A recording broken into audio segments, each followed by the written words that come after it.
Under this fractional reserve scheme, we inevitably become debt slaves to a ruling class of financial elite, not because they are better or smarter than anyone else, but because they have rigged the system to benefit themselves at the expense of most people on the planet. Catherine Austin Fitts is an expert on this issue. She was an Assistant Secretary of Housing and Urban Development under President George Bush Sr., and then an advisor to the Clinton administration. Let's set up a game of Monopoly, and you want to buy Park Place. What I can continually do is just print money, give myself more money, lower the value of your money by printing more. No matter how hardworking you are or how successful you are, I can always end up buying you for free. So how come if you or I make up money, it's called counterfeiting, but if the banks do it, it's increasing the money supply? How did the banks get this power? This is Jekyll Island, where in 1910, representatives from the Rockefellers, Rothschilds, Morgans, and other private bankers gathered, secretly, to draft the legislation that would create the Federal Reserve.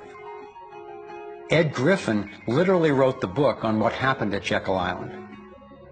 Central banks are banking cartels which have gone into partnership with the respective governments in the countries where they operate. And they've been given monopolistic power over the creation of the nation's money supply. That's what the politicians handed to them as a gift, you might say, for the partnership. Now, in return, what do the bankers do for the politicians? They promise to create money out of nothing, now that they've got this legal power to do it, anytime the government needs it.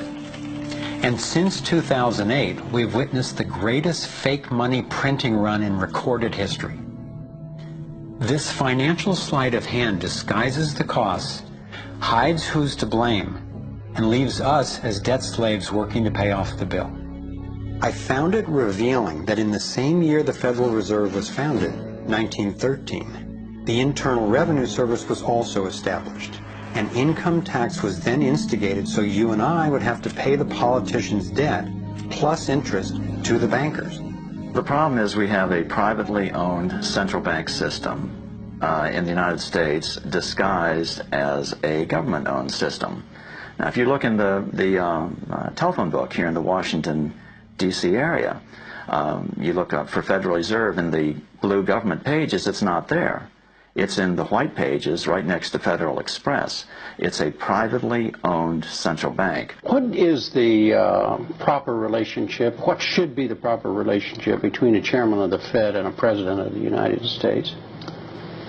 Well, first of all, the Federal Reserve is an independent agency, and that means basically that there is no other agency of government which can overrule actions that we take.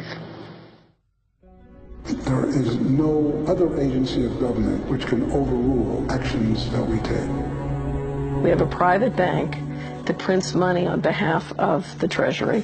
The Federal Reserve prints money on a debt-based system which creates scarcity. But it puts a group of insiders in a position of having access to all the data about the economy when we don't. So you have a small group of bankers who understand the data on how the money works in the economy, and it gives them the ability to print money in a way that the insiders are protected and everybody else is drained. Catherine went on to compare a healthy economy to a vibrant torus, balanced, freely flowing, and energized throughout, in contrast to what's happening in our current economy. What you have is a system that's very dynamic, and it's trying to optimize. But intertwined in the core of it, you have a tapeworm. The way a tapeworm works in your body is it injects a chemical into your body that makes you crave what's good for the tapeworm and bad for you. You have a parasite that's very much manipulating and engorging itself at the expense of the whole. We live in a tapeworm economy where the financial elite are the tapeworm and they're feeding on us. And they don't like it when people blow their cover. After Catherine began exposing government corruption at the highest levels, the FBI raided her company and seized its assets. She was dragged through the courts for 10 years before being found innocent. So we've got the Federal Reserve, a privately owned corporation with a monopoly on creating money, but with no accountability, backed up by a government with a monopoly on force. The country got sold on the Fed as an institution that would help stabilize the economy and remain independent of politics. But in fact, in close to a century of existence, the Federal Reserve has done just the opposite. Since they took charge, we've been robbed through inflation, and the purchasing power of the dollar has declined more than 96%. And the wealth gap makes it clear most of the money is going to a very few.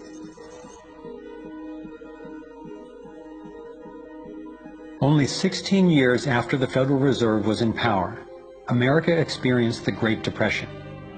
My research revealed that before the big crash in 1929, the elite bankers pulled their money out of the stock market.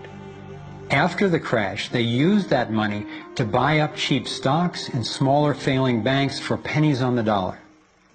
Among the bankers who consolidated their wealth this way were the Rothschilds, Rockefellers, and Morgans.